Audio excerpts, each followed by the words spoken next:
Alors on va travailler un peu sur les titres tels que celui qu'on a sur la page 22. Vous voyez que les pages ont aussi des numéros qui apparaissent en bas de page. Bon, c'est pas génial, il faudrait que le texte sur toutes les pages remonte. Ça, c'est quelque chose qui est possible de faire.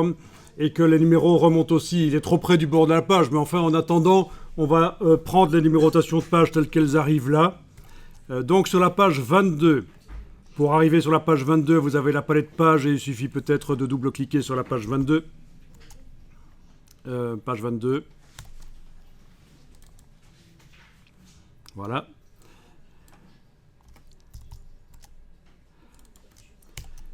On a donc visiblement un titre dans un cartouche à bord arrondi. Bon, c'est un peu pourri comme résultat. Alors on va tenter d'accéder à ce titre avec la flèche noire et vous voyez que ça ne fonctionne pas puisqu'il est certainement sur un calque spécial pour le texte. Donc allons voir dans la palette des calques, menu fenêtre calque. J'ai ici un calque qui a l'air d'être spécialement fait pour le texte et les images. Alt-clic sur le cadenas une fois, deux fois. Voilà, je travaille sur ce calque, les autres sont verrouillés.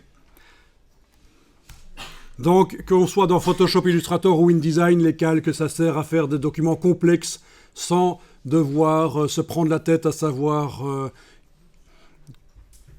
qu'est-ce que je dois cliquer pour arriver à activer cet élément-là. On sépare les choses sur différents calques, c'est le principe.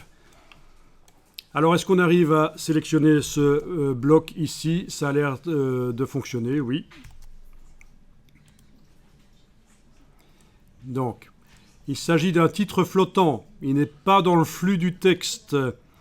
Parce que là, on a un document avec un texte qui coule d'une page à l'autre. Vous l'aviez peut-être pas remarqué, mais c'est ça le principe. Ben, essayez un peu de cliquer sur un des blocs texte, que ce soit sur n'importe quelle page. Mais pas justement pas sur la page 22.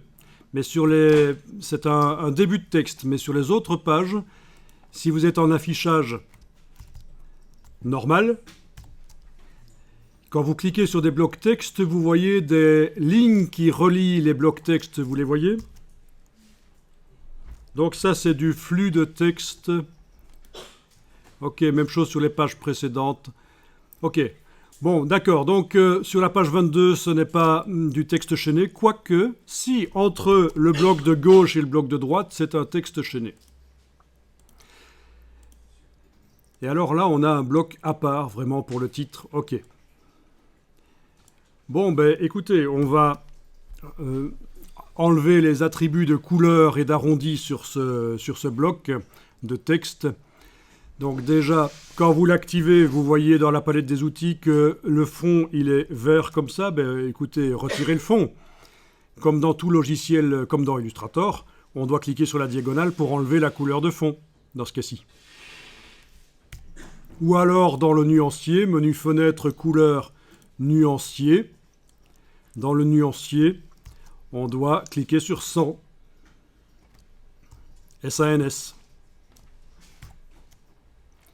Bon, ben le texte, il a l'air d'être blanc, et maintenant que le bloc n'a plus de couleur, le texte est blanc sur le blanc du papier, c'est foireux.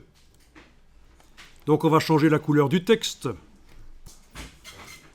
Oui, quand vous cliquez sur la diagonale pour enlever le fond, bien sûr, c'est la case de fond qui doit être à l'avant-plan dans la palette des outils, puisqu'on peut les mettre, suivant qu'on veut travailler sur le contour ou sur le fond, on peut en mettre une devant l'autre. Donc c'est celle-là qui doit être devant l'autre. Diagonale, on a enlevé la couleur de fond sur le bloc.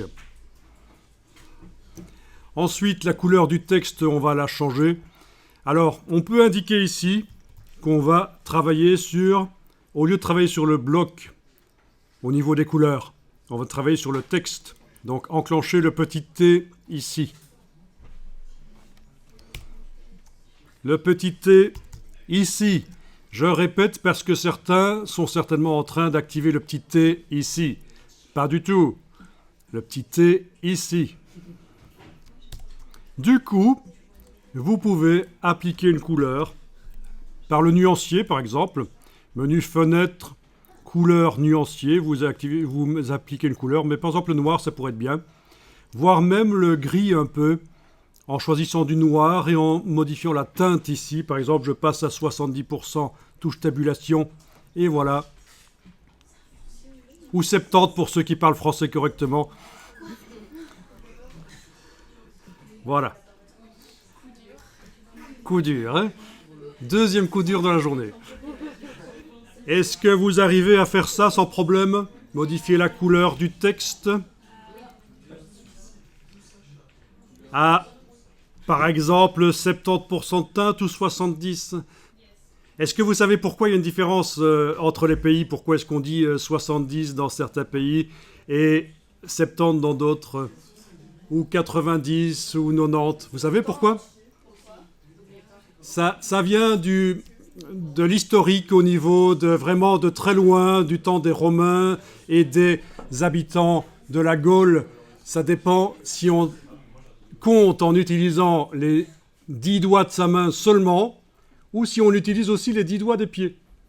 Donc c'est ce qu'on appelle la base 10 ou la base 20. C'est de là que ça vient bêtement. Donc ça vient de très loin.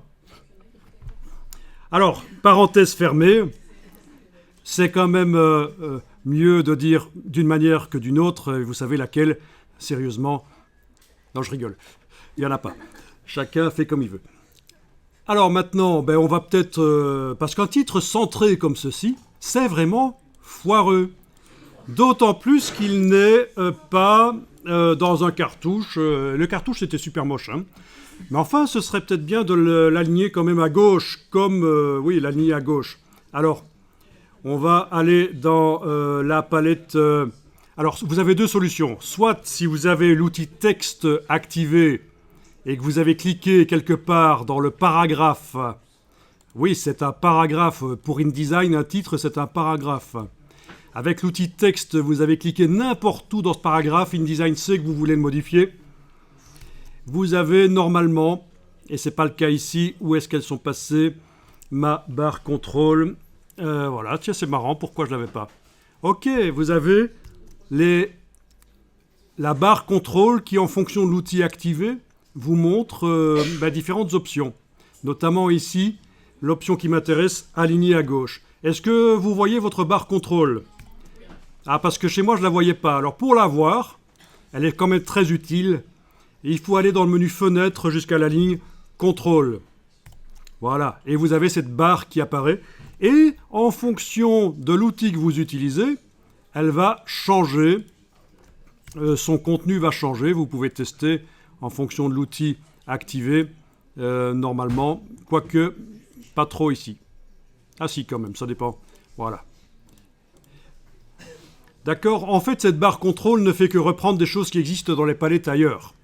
Donc j'aurais très bien pu aller dans le menu texte paragraphe et demander un alignement à gauche. Bien. Bon, ça c'est pas mal. Quand je clique à côté de tout et que je suis en affichage aperçu, je peux un peu juger de ce que ça donne.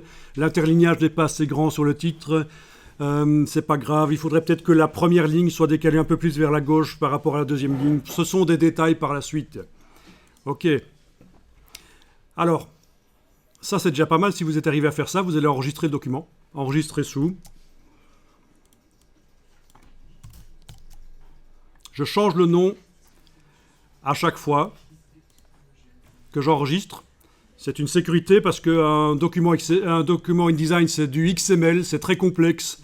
Si vous travaillez pendant des jours sur le même document, vous allez ne plus avoir que vos yeux pour pleurer parce qu'il va ne plus fonctionner à un certain moment.